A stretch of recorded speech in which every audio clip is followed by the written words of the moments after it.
time for your cannas, bananas, and dahlias to go away for their winter hibernation vacation.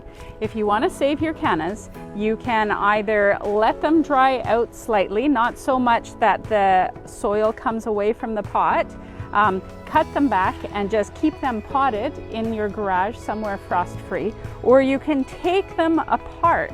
If you're taking them out of their planting containers, step one, pull them out, see what you've got.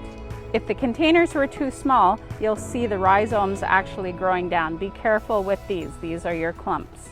Just take them apart, try and tease apart the roots, and pull them apart and see what you've got.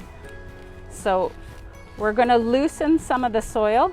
I might trim off some of the excess roots, and we're going to let it dry out for a couple of days in the garage, because if you put it away like this, you're going to get mold. So we're going to cut off the tops just so that you have a handy handle.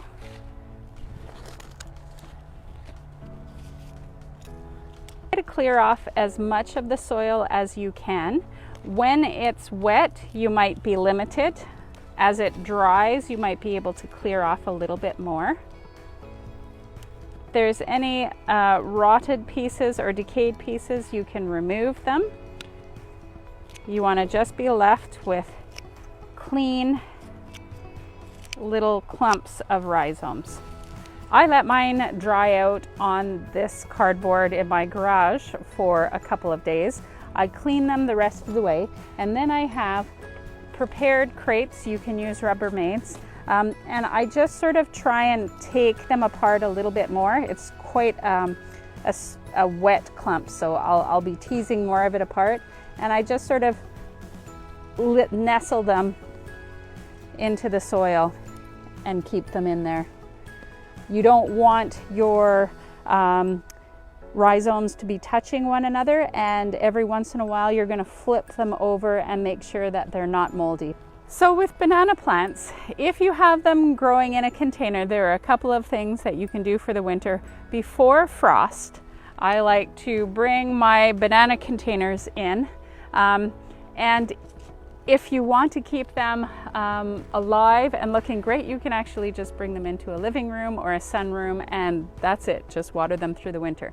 If you don't have a space for them, or your potted bananas are way too big, then you can actually let them dry out a little bit, cut them back, and store them in a frost-free garage over the winter. And those ones, you want to keep them on the dry side, but not so dry that the soil comes away from the pot.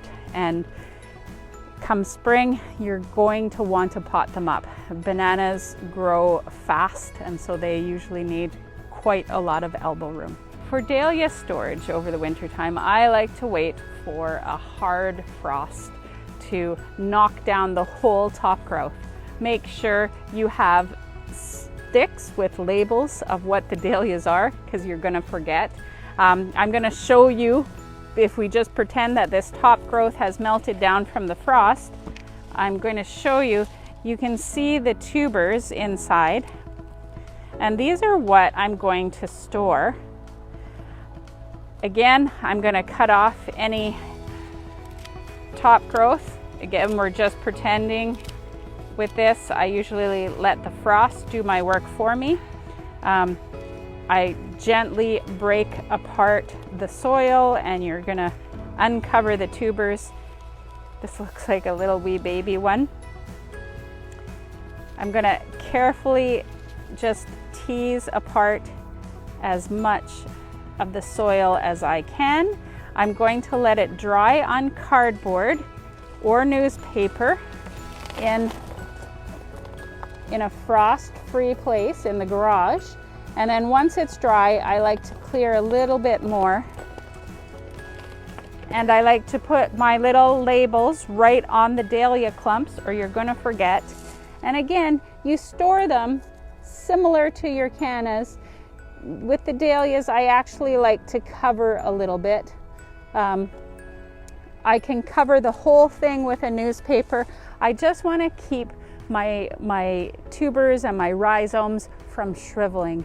So you're going to watch for mold maybe twice a month or once a month. Just check to make sure that you've got no mold. You can use a little bit of cinnamon as a fungicide if you want, and just keep an eye on them. You may need to mist slightly if it looks like they're shriveling a lot, but otherwise you leave them be for the winter, and you end up getting bigger and better plants next season.